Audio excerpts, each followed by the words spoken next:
Shalom, bien-aimés dans le Seigneur, c'est avec une grande joie que nous vous retrouvons pour notre méditation quotidienne. Nous sommes le mercredi 30 août 2023 et nous vous saluons au nom de notre Seigneur et Sauveur Jésus-Christ. Depuis près de 500 km de la ville de Kinshasa, nous sommes dans la cité de Semendoa. Et nous venons aujourd'hui pour notre méditation de ce mercredi. Nous allons lire un texte dans les psaumes. Psaume 105, le verset 1er nous dit, dans la version Louis II, « Louez l'Éternel, invoquez son nom, faites connaître parmi les peuples ses hauts faits. » Au cœur de nos vies. Au cœur de nos vies, tel est le thème de notre méditation de ce mercredi. 30 août 2023. Bien-aimés dans le Seigneur, l'Éternel est notre Dieu, l'Éternel notre Dieu est digne de recevoir toute la gloire. Ce qu'il est et ce qu'il fait font de lui le cœur même de toute notre vie. Tu es là au cœur de nos vies, plusieurs le connaissent, plusieurs connaissent ce chant. Tu es là au cœur de nos vies. Et c'est toi qui nous fais vivre. C'est un cantique célèbre, mais qui illustre bien cela. En effet, tout dans la vie du chrétien doit tourner autour de l'Éternel. Le texte de ce jour, bien-aimé, nous montre trois activités principales de tout chrétien qui font de l'Éternel le centre de nos vies, qui font que l'Éternel soit au cœur de nos vies. Il s'agit de la louange, de l'invocation et de la proclamation des hauts faits de Dieu à tous les vivants. Voyons alors ces trois activités ainsi que les leçons que nous pouvons en tirer. Première leçon, première activité, louer le Seigneur. Le psaume 116, verset 12 nous dit « Comment rendrai-je à l'Éternel tous ses bienfaits envers moi ?» Le psalmiste se pose la question « Comment rendrai-je à l'Éternel » Bien-aimé, chaque battement de notre cœur est une occasion de louer le Seigneur. En effet, personne n'a le contrôle de son souffle. Et nous vivons grâce à Dieu. Ajoutez à cela tout ce que nous recevons directement ou indirectement de Dieu, d'une façon consciente ou non.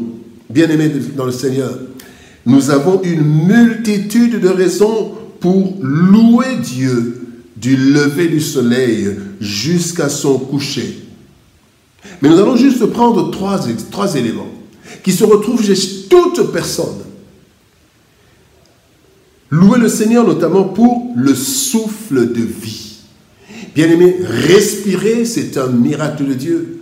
Il y en a qui ont besoin d'un respirateur artificiel. Donc respirer, bien-aimés, c'est une occasion de louer Dieu. Mais il y a aussi l'air que nous respirons. Bien-aimés, cet air, l'air que nous respirons.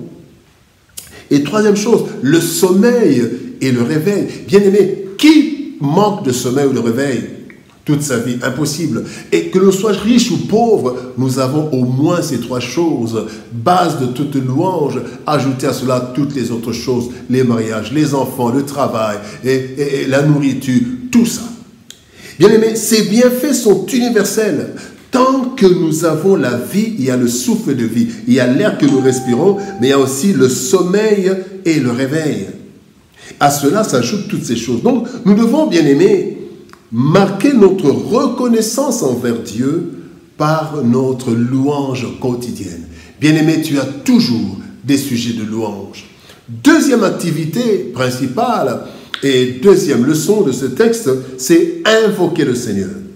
Romains chapitre 10, verset 13 nous dit « Car quiconque invoquera le nom du Seigneur sera sauvé. » Notre faiblesse humaine, bien-aimé, notre faiblesse humaine se bute en fait à de nombreux problèmes. L'amour et la puissance de Dieu surpassent tous nos obstacles qui sont de nature à nous détruire ou à nous décourager. Alors, c'est ainsi que le Seigneur nous invite à l'invoquer. lui dont la parole suffit pour résoudre tout problème. Sur notre chemin, bien-aimés, nous sommes appelés à invoquer le Seigneur. Dans les temps de souffrance, la Bible ne dit-elle pas dans Jacques chapitre 5, verset 13, « Quelqu'un est-il dans la souffrance qu'il prie ?» Donc nous invoquons le Seigneur quand nous sommes dans la souffrance. Nous invoquons le Seigneur dans les combats. Le psaume 18, verset 4 nous dit « Je m'écris, loué soit l'Éternel, et je suis délivré de mes ennemis. » Dans les combats, invoquons le Seigneur. Dans la recherche des réponses à nos nombreuses questions, bien-aimés, la Bible dit dans Jérémie chapitre 33, verset 3, « Invoque-moi » c'est le Seigneur qui parle. « Invoque-moi et je te répondrai. Je t'annoncerai de grandes choses, des choses cachées que tu ne connais pas. » Bien-aimés dans le Seigneur, la deuxième activité, chaque jour nous avons besoin d'invoquer Dieu parce que nous rencontrons des situations difficiles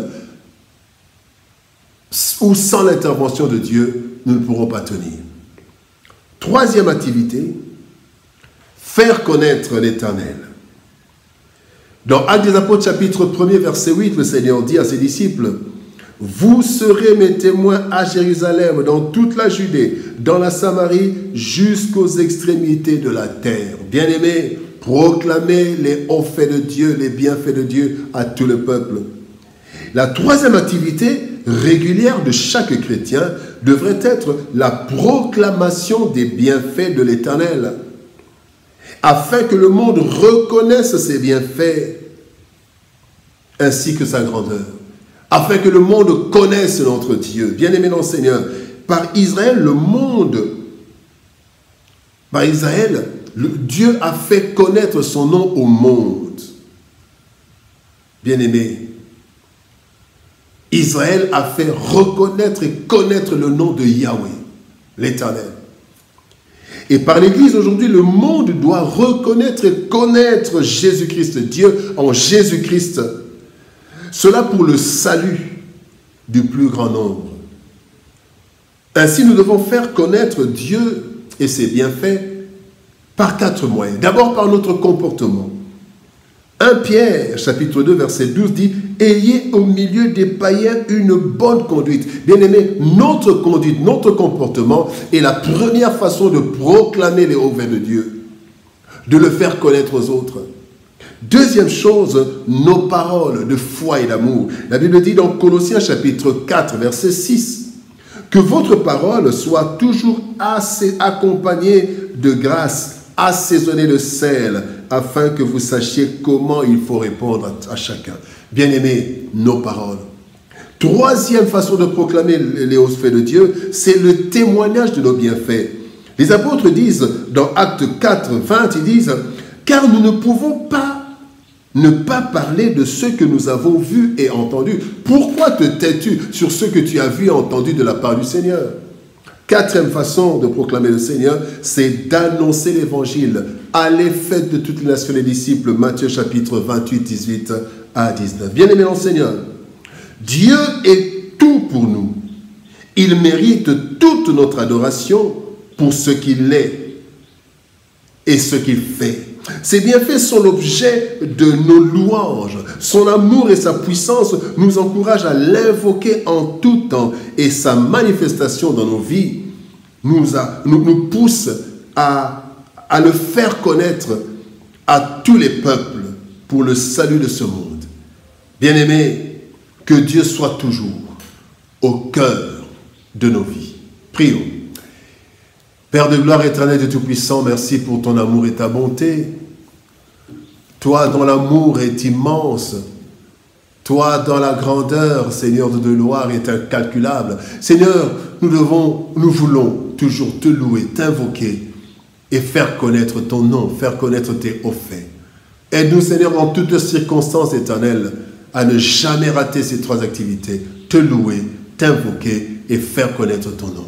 Bénis mon frère, bénis ma soeur, quelle que soit la situation qu'il traverse, qu'il n'oublie jamais nos 3 activités principales. Que toute la gloire te revienne. Au nom de Jésus-Christ, nous avons ainsi prié, Père. Amen. Bien-aimés dans le Seigneur, que Dieu nous bénisse. Shalom, au revoir. Et par la grâce de Dieu, nous nous retrouvons demain pour une nouvelle méditation. Shalom, au revoir et à demain.